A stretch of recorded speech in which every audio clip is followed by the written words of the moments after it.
పరిశుద్ధుడైన దేవునికి నా కృతజ్ఞతలను సమర్పిస్తున్నాను. ఈరోజు ఒక క్లిష్టమైన చిక్కుముడిని విప్పే ప్రయత్నం చేద్దాము.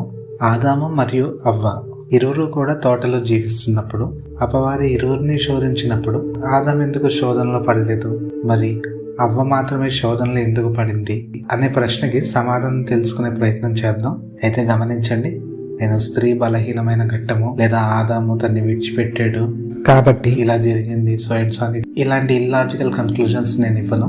లాజికల్గా అక్కడ ఉన్న సంగతులను బట్టి ఏం జరిగిందో అవగతం చేసుకునే ప్రయత్నం చేద్దాము. మనం ఏం మాట్లాడినా లేఖనాల వెలుగులోనే మాట్లాడదాము. ఇప్పుడు గమనించినట్లయితే దేవుడు మంచి చెడ్డల వివేచనను ఇచ్చే ఒక వృక్షాన్ని ఏదెను తోటలో ఏర్పాటు చేసి నీవు దానిని తినకూడదు అని ఆజ్ఞాపించాడు. ఇది తిన్న మరుక్షణము మరణిస్తావు అనేది దేవుని ఆజ్ఞ. ఇదంతా జరిగిన తర్వాత దేవుడు ఆదాముకి గాఢ నిద్రను కలుగజేసి ఆదాము ఎముకల్లో ఒక దానిని దేవుడు స్త్రీగా మలచి ఆదాము వద్దకు తీసుకొస్తాడు. ఆదాము ఆ స్త్రీని తొలి చూపు నుండే ప్రేమించడం మొదలు పెడతాడు. ఆ తర్వాత వీరిరువురు చాలా సంతోషంగా ఏదైనా తోటలో జీవిస్తున్నారు. ఇదంతా కూడా మనం తెలుసుకున్నాం. ఇంతవరకు బాగానే ఉంది. అయితే ఇక్కడ ఆదాము తన భార్యను ఎంతగానో ప్రేమిస్తున్నాడు కాబట్టి దేవుడు ఆజ్ఞాపించిన ఫలము విషయంలో తన భార్యను జాగృతం చేయాలనుకున్నాడు. దేవుడు తనకు ఆజ్ఞాపించిన సంగతి ఇదంతా కూడా తన భార్యకు తెలియజేశాడు. అయితే తెలియజేస్తూ దేవుడు ఆ ఫలాన్ని తినకూడదు మరియు తాకకూడదని కూడా చెప్పాడు. ఇక్కడే ఆదాము ఒక మిస్టేక్ చేశాడు. దేవుని మాటకి తన మాటను కలిపాడు. ఆదాము ఏమనుకున్నాడంటే అసలు తాకపోతే ఈ గొడవే ఉండదు కదా అనుకున్నాడు.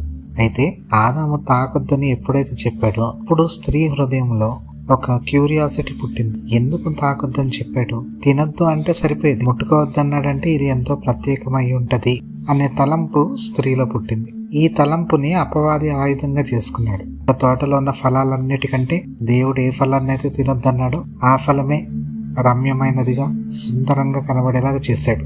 ఇంకా స్త్రీ ఉండలేకపోయింది. వెంటనే ఇంకా ఫలాన్ని కోసుకుని తిన్నది.